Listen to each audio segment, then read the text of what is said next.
Hello friends, మీ అందరికీ వినాయక చవితి శుభాకాంక్షలు. So ఇప్పటికైందండి పూజ, అదేవిధంగా ప్రసాదం తీసుకుంటాం కూడా ఇప్పుడైతే అయింది. సో నేను ఎలా సెలబ్రేట్ చేశానో మీతో షేర్ చేసుకుంటాను. మీకు నచ్చితే లైక్ చేయండి. సో ఇదండి పాలవెల్లి పైన. సో పూజ మొత్తం అయిపోయింది. సో లాస్ట్ టైము నేను ఇక్కడే కదా వరలక్ష్మి వ్రతం చేశాను. ఇక్కడ కన్వీనియంట్గా ఉందనిపించి మళ్ళీ పూజ కూడా ఇక్కడే చేసుకున్నాము. ఈ పండక్కి పూజలో ఏది వండినా వండకపోయినా ఉండ్రాలు, బెల్లం తాలికలు కంపల్సరీ వండుకుంటారు కదా. సో మేము కూడా అంతే, కంపల్సరీగా. ఇది కాకుండా ఇంకా ఓపుకుంటే ఏదైనా వండుకోవచ్చు, కానీ పిల్లలతో ఇది చేయటమే చాలా కష్టం అండి. వీళ్ళకి హాలిడే కదా, మామూలుగా పెట్టలేదు టార్చరు. సో వాళ్ళని చూసుకుంటూ ఎలాగ చేశాను చెప్తాను.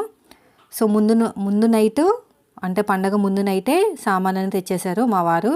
సో ఇల్లు మొత్తం క్లీన్ చేశారండి. ఆ రోజు మార్నింగ్ నాన్ వెజ్ కదా, అదంతా బయట పెట్టేసి ఇంకా క్లీన్ చేసేసి ఇల్లంతా కడిగేసి ముగ్గులు పెట్టేశాను.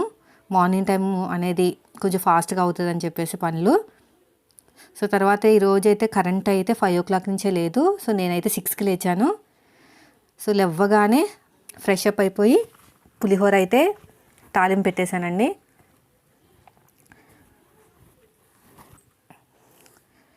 చింతపండు పులిహోర.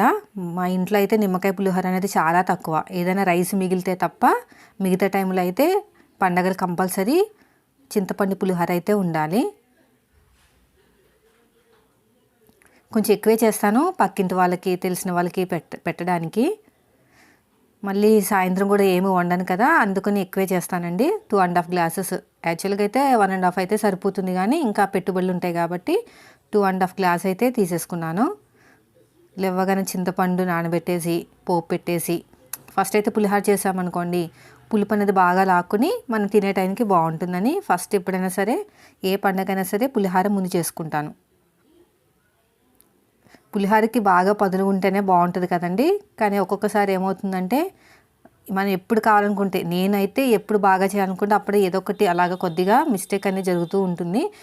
ఆ టైంకి పిల్లలు ఏడవడమో, లేదంటే చిన్నోడు వచ్చి చంకెక్కడమో ఏదో ఒకటి జరుగుతుంది. సో ఇంకా చిన్నపిల్లలు ఉన్నప్పుడు ప్రతిదీ పర్ఫెక్ట్ రావాలంటే మాత్రం ఇంకా కుదరదు. ఈ టైంలో అయితే మార్నింగ్ నుంచి అయితే మా ఓడు చంక కూడా దిగలేదు, ఎత్తుకునే ఉండమన్నాడు. సో పులిహోర అయితే రెడీ అయిపోయింది. మొత్తం ఫైనల్గా ఇలా ఉంది. సో దీన్ని పక్కన పెట్టేసుకుంటే సరిపోతుంది. మొత్తం కూడా రైస్ అంతా కలిపేసట్టు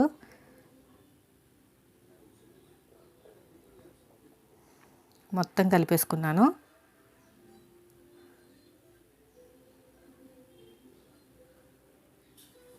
బాగా కలిస్తేనే కరెక్ట్గా పులుపు అవన్నీ సరిపోతాయి కదా.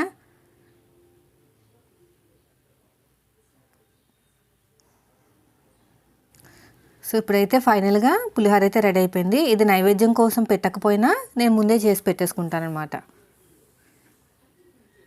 తర్వాత వచ్చేసి బెల్లం తాలికలు.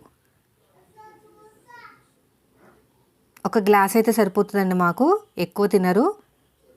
ఇది కూడా కొంచెం నెయ్యి వేసి జీడిపప్పు, కిస్మిస్ అలా కొద్దిగా స్వీట్ రూపంలో చేస్తేనే తింటారనమాట. నేను తక్కువే తింటాను స్వీట్. మా ఇంట్లో మా చిన్నబాబు, మా హస్బెండ్ ఎక్కువ తింటారు స్వీట్ అనేది. పెద్దబాబు నేను చాలా తక్కువ స్వీట్ తినడం, ఓన్లీ ఎక్కువ స్పైసీ ఎక్కువ ఇష్టపడతాం. కాబట్టి నేను తక్కువ చేశాను, ఇంకెవరికైనా పెట్టడానికి కూడా ఉంటుందని చెప్పేసి.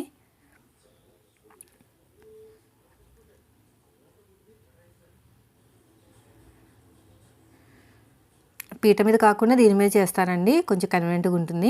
ఇయర్లీ వన్స్ చేసేది ఇదే రోజుని, మళ్ళీ ఎప్పుడు చేయం కదా. మామూలుగా అయితే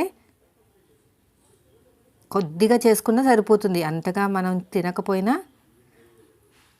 చిన్న ఫ్యామిలీ కదా, అందుకని ఎంత చేసినా కూడా ఎంతో కొంత మిగిలిపోతూ ఉంటుంది. ఫ్రిడ్జ్లో పెట్టేసుకుంటామే. బెల్లం కాబట్టి నిల్వ ఉండే కొద్దీ టేస్ట్ ఉంటుంది. ఇలా అన్నీ కూడా రెడీ చేసుకుంటే మధ్యలో వచ్చి మా పిల్లలు డిస్టర్బ్ చేస్తూ ఉంటారు. పిండి కావాలని, పిండి తింటామని. వాళ్ళని ఆపేసరికే నాకు సరిపోయింది ఈరోజైతే. మళ్ళీ ఎంగిల్ చేయకూడదు కదా, దేవుడికి పెట్టాల్సింది. ఏదైనా వండితే ఇదే బాధ అండి పిల్లల కోసము. మామూలుగా పిల్లల కోసం వండేటప్పుడు పర్లేదు, తిన్నా కూడా పర్లేదు, కానీ పూజ టైంలో వీళ్ళని ఆపడం అనేది చాలా చాలా కష్టము. నాకైతే ఈరోజు చుక్కలు కనిపించినాయి నిజంగా. పెద్ద బాబుకి అరటిపండు తిన్నా పడదు, చిన్న బాబుకి అరటిపండు తిన్నా 1 డేలో కఫ్ చేసేసుకుని కఫ్ వచ్చేసి హెల్త్ పాడైపోతుంది కంపల్సరీగా. కానీ మనకి అరటిపండు లేకుండా పూజలు ఉండవు. సో మెయిన్ మాకు ఫేస్ చేయాల్సిన ప్రాబ్లం ఏంటి అరటిపండుతోటే. సో మొత్తం రెడీ అయిపోయింది. సో ఇప్పుడైతే వండేసుకుంటాను ఇది. తర్వాత వచ్చేసి డెకరేషన్ కోసం అయితే పూలు కూడా రెడీ అయిపోతున్నాయి. సో బంతిపూలు అయితే రాత్రి తెచ్చి పెట్టేసుకున్నాము. మార్నింగ్ గుచ్చేసుకుని డెకరేషన్ కోసం, అంటే గుమ్మాలకి మన పాలవెల్లికి డెకరేషన్ చేసుకోవచ్చు. ముందైతే నా దగ్గరున్న పైపింగ్ థ్రెడ్ అయితే తీసేసుకునేవారు ప్రతిదానికి. మొన్న వరలక్ష్మీవ్రతానికి కూడా పైపింగ్ థ్రెడ్ అక్కడ పక్కనే ఉంటుందండి, మిషన్ పక్కనే ఉంటుంది కదా, తాడు కావాలనిపిస్తే అది లాగేసేవాళ్ళు అన్నమాట. గట్టిగా వార్నింగ్ ఇచ్చాను తీసుకొద్దని చెప్పేసి. అందుకని మళ్ళీ దారం స్పెషల్గా కొనుక్కొని వచ్చారనమాట. లేకపోతే చేతి దగ్గర ఉందని టకాటకా తీసేసుకుని కట్ చేసేసేవాళ్ళు. డెకరేషన్ పార్ట్ మొత్తం మా వారు చూసుకున్నారు. ఇంట్లో వంట పని, పిల్లలు మధ్య మధ్యలో పిల్లలు వస్తూ ఉంటారు, డిస్టర్బ్ చేస్తూ ఉంటారు. తర్వాత వచ్చేసి ఉండ్రాలు. నేను దీనికోసం ఈ లడ్డూలు కూడా మొత్తం కూడా రెడీ చేసుకుని ఆవిరి పెట్టేస్తాను అన్నమాట. ఫస్ట్ నేను ఉప్మాలా వండేసుకున్నాను. ఇందులో కొబ్బరికాయ అంటే కొబ్బరి తురుము, శనగపప్పు, నానబెట్టిన శనగపప్పు వేసేసి ఉప్మాలా తయారు చేసేసుకుని ఇలా కుడుములు చేసుకుని ఆవిరి పెట్టేస్తే సరిపోతుంది. తర్వాత డెకరేషన్ పార్ట్ అనేది రెడీ అవుతుంది పాలవెల్లి కోసము. పాలవెల్లి కంపల్సరీ పెడతానండి, మేము ఫస్ట్ నుంచి కూడా పాలవెల్లి పెట్టుకుంటాము. సో కొద్దిగా బూరెలు చేస్తున్నాను. ఈయన ఎప్పటి నుంచి అడుగుతున్నారు బూరెలు చేయమని. నాకు అంత పర్ఫెక్ట్గా రావు, కానీ ఏదో వచ్చి రానట్టు ఎవరికి పెట్టనండి. ఆ షేపులు అనేవి పోతాయి, రౌండ్గా రావు. చాలాసార్లు ట్రై చేస్తాను కానీ పిండి కుదరదు, మెల్లగా నేర్చుకోవాలి. సో ఇక్కడ మనకి మొత్తం పాలవెల్లి రెడీ చేసేసుకుంటున్నాము.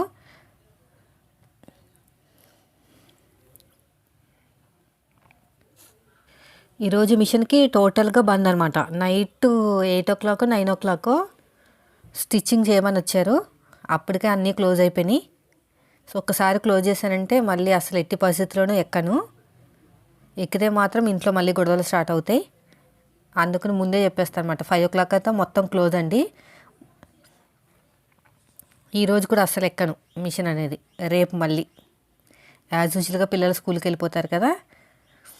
సో అన్నిటికి ఇలా తాడు కట్టేసుకుంటే మనకి ఈజీగా పాలవెల్లి పెట్టేసుకుంటానికి బాగుంటుంది.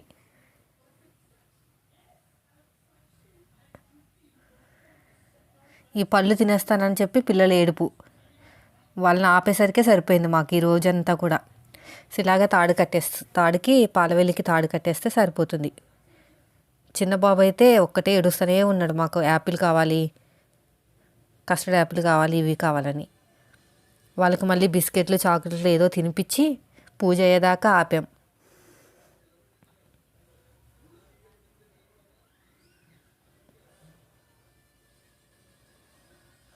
అన్నిటికీ అలాగే కట్టేసుకున్నామండి. ఇవి చాలా కాస్ట్ అయిపోయినాయి ఈ టైంలో.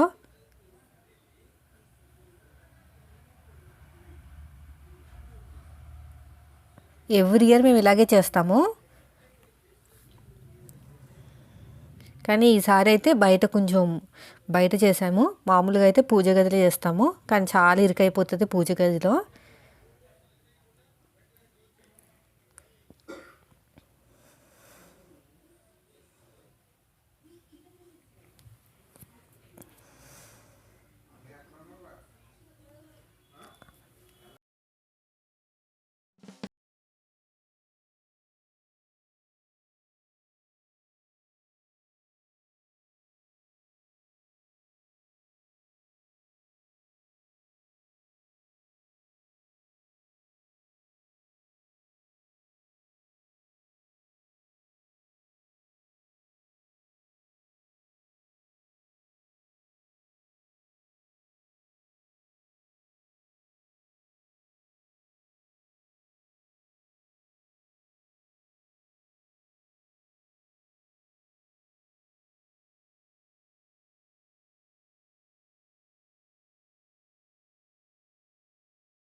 ఫైనల్గా పూజ అయితే కంప్లీట్ అయిపోయింది సక్సెస్ఫుల్గా.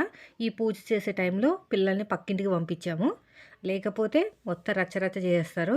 అన్ని ఫ్రూట్స్ ఉన్నాయి కదా దగ్గరగా, అన్నీ కనిపిస్తున్నాయి కదా, సో అందుకని వాళ్ళని పక్కకు పంపించేసి డోర్ దగ్గరికి వేసుకొని అప్పుడు పూజ చేసుకున్నాం. సో వీడియో నచ్చితే మాత్రం లైక్ చేయండి friends. Thank you for watching.